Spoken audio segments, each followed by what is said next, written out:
Ju njohim me edicionin informativ të lajmeve. Kjo është Radio 7. Gjauk Konjusa nga lëvizja vetëvendosje merr mandatin e presidentes Kosovës për formimin e qeverisë së re. Vjosa Osmani deklaroi para mediave se kushtetuta e detyron të mandatojë një tjetër kandidat të mundshëm për kryeministër që garanton shumicën e votave të deputetëve. Pra diskrecioni i kreu të shtetit vjen në shprehje vetëm në rast se ka më shumë se një propozim. Në rast se më shumë se një parti kërkojnë që ta kenë mandatorin. Në rastin konkret, nuk kemi propozim tjetër nga një subjekt apo koalicion, përveç propozimit që ka ardhur nga partia e parë për të mandatuar zotin Gjauk Konjusa. Sipas kushtetutës, mandatari ka 15 ditë afat për t'i prezantuar kuvendit për bërjen e re të ekzekutivit, që duhet të marrë mbështetjen e të paktën 61 deputetëve për të zgjedhur. Mandatimi i zotit Konjusa është gjithashtu në përputhje me përgjegjësinë tjetër, të cilën gjykata kushtetuese ja ka dhënë presidentës në të njëjtat aktgjykime. Respektivisht, përgjegjësinë që presidentja të ruajë stabilitetin e vendit duke shmangur zgjedhjet. Ky është një detyrim i përcaktuar nga gjykata kushtetuese. Kreu i lëvizjes vetëvendosje Albin Kurti nuk parashikon ndonjë mundësi bashkëpunimi me partitë e tjera opozitare. Sipas Kurtit, me këtë vendimarrje do të krijohet mundësia që partitë të dëshmojnë se interesi i shtetit është mbi interesin partijak.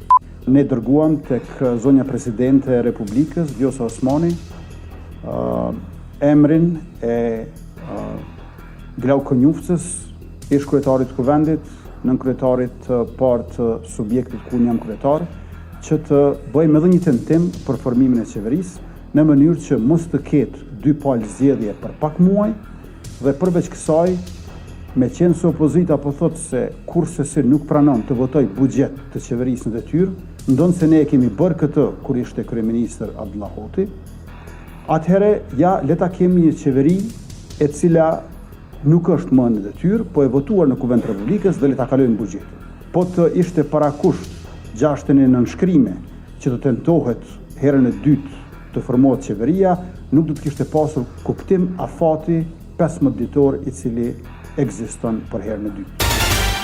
Abelar Tahiri nga Partia Demokratike e Kosovës deklaron se nuk ka vot për Gjauk Konjusën si kryeministër. Ai nënvizoi se 10 herë në votime të ndryshme është dëshmuar se lëvizja vetëvendosje nuk ka partner dhe nuk ka arritur ta formojë një shumicë parlamentare, qoftë me mandatimin e ish kryetarit të kuvendit. Vota ndaj tij është vot ndaj Albin Kurtit, pra nuk dallon asgjë, tha Tahiri.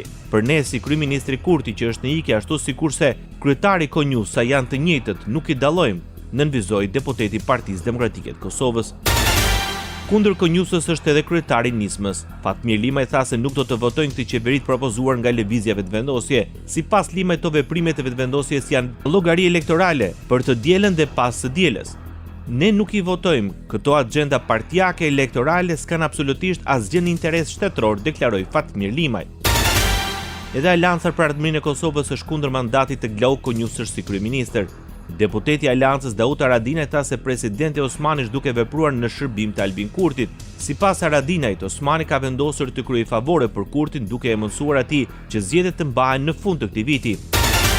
Ambasadori i Bashkimit Evropian, Ojava Orav, tha se shpreson që së shpejti Kosova të ketë një qeveri të re në mënyrë që të punohet me të për të zbatuar rekomandimet e raportit të progresit për këtë vit. Gjatë një konference për mediat, pasi dorëzoi raportin e progresit kryeministri i detyrë Albin Kurti, Orav tha se për shkak të ngërçit politik, Kosova e humbi një vit. Le ta themi qartë, për t'ju ndihmuar ju që të bëni përparim në integrimin evropian, na duhen partner. Na duhet një qeveri me të cilën do të bashkëpunonim me një shumicë në kuvend, e cila është e aftë të përparojë liritë themelore në të mirë të popullit të Kosovës. Në këtë drejtim, fatkeqësisht ka qenë një vit i humbur, deklaroi Ojava Orav, ambasadori i Bashkimit Evropian në Kosovë.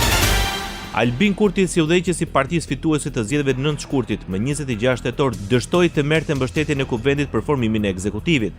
Partia e tij ka fituar zgjedhjet të 9 shkurtit, por nuk ka siguruar ulse të mjaftueshme në kuvend që do t'i mundsonin që të formonte qeverinë pa bashkëpunim me partitë e tjera.